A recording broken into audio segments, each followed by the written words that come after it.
Um, so there's a in Prague, there's a museum of communism, and I went there when I was in Prague several years ago, and I remembered the captions on the different exhibits were worded in a very kind of n- idiosyncratic way.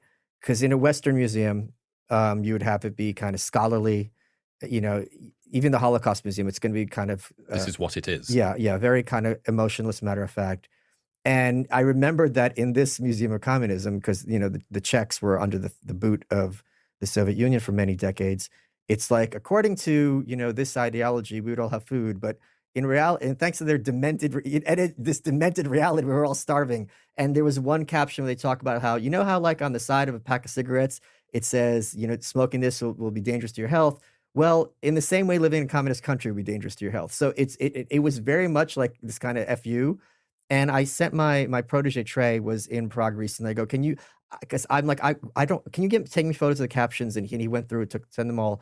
And this was over this past summer, and it was really a gut punch. And this was after the book was largely done, because that was the first moment when I realized to what extent it encompasses every aspect of the people living in these countries' lives.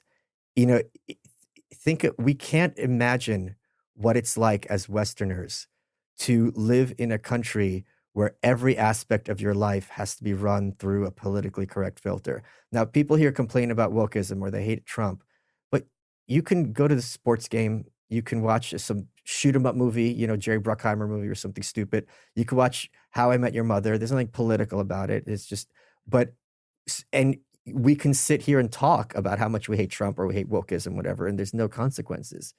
But to live in a country where even your friends are turning and spying on you, and you have to watch what you say, and at work everything's in this context, and every movie, every song, every TV show, every newspaper, how it encompasses and affects you, it's we can't wrap our heads around it. And so Rand was testifying in 1947 in front of the House Un-American Activities Committee, and she was the only person testifying, the only witness who had lived in what became the Soviet Union. And the Congress people were pushing back at her because they were just like, because what she was saying to them was fantastical to them, because they were of this idea that, like, we have it one way, the Russians have it a different way, but people are all pretty much the same all around the world, which is true, to that extent. And this congressman from Pennsylvania goes like, don't they like have picnics and visit their mother-in-law? And you could sense the exasperation in her voice.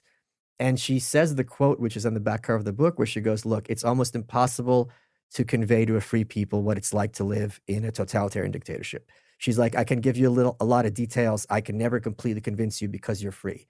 And she breaks down, like, just try to imagine you're in constant terror from morning till night. And at night, you're waiting for the doorbell to ring, where you live in a country where human life means nothing, less than nothing, and you know it, where you don't know who's going to do what to you when, because there's no rights or law of any kind. And this sense, which I grew up with to some extent, it was kind of passively fed into me. You've told me about what's that concern that you have? You sometimes worry about giving people pieces of information because how could it Yeah, be used against you? yeah, you run the filter in your head. Like, the sense of never being entirely safe is something that I don't think Americans, thank God, can wrap their heads around. Because they think, I think, insofar emotionally, you can kind of get to the point where, you go to school and they're teaching you lies, and the newspapers are full of lies, and then the movies are full of propaganda. So we could kind of get to that.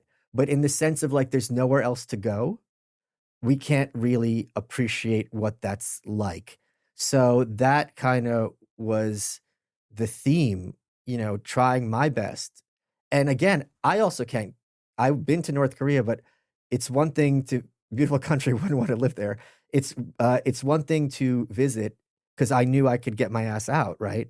It's another thing to be like, this is the entirety of my reality from the day I'm born till the day I'm gonna die, and there's no alternative to this. And just how pervasive that is. I don't think any of us know what that's like to have a life that is effectively without choice our entire lives. It's the difference between being homeless or going camping. Yeah. Yeah, but even with homelessness, it's what if you're homeless and everyone else is homeless? That's the difference. Because when you're homeless, you used to have a home, you could still have a shelter. There's ways to change your environment. But yeah, I think that's a good way of putting it. Weird. Y'all so stupid. Why are y'all so stupid? Get better problems, I swear to God that y'all want them. Y'all so dumb. People so stupid, people so dumb. People so boo-hoo, wah, wah, wah. Get better issues, we're gonna run out of tissues. It's so dumb.